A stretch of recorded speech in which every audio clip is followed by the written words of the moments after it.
তারাবি নামাজ এটা গুরুত্বপূর্ণ একটি সুন্নত আমল। রমাদান মাসে যদি কেউ তারাবির নামাজ পড়ে, নবী করিম সাল্লাল্লাহু আলাইহি ওয়াসাল্লাম বলেছেন, মান কামা রমাদানা ঈমানান ওয়া ইহতিসাবা গুফিরা লাহু মা তাকাদ্দামা মিন যামবি। যে ব্যক্তি রমজানের রাতের বেলা দাঁড়িয়ে তারাবির নামাজ আদায় করবে, তার পেছনের সমস্ত গুনাহ খাতা আল্লাহ তাআলা মাফ করে দিবেন। অতএব তারাবি নামাজ পড়তে চেষ্টা করা উচিত।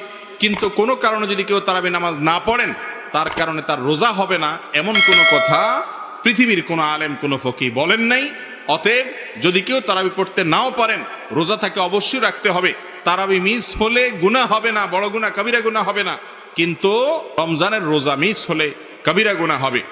অতএব তারাবি নামাজ এটা আমাদের আদায় করা উচিত।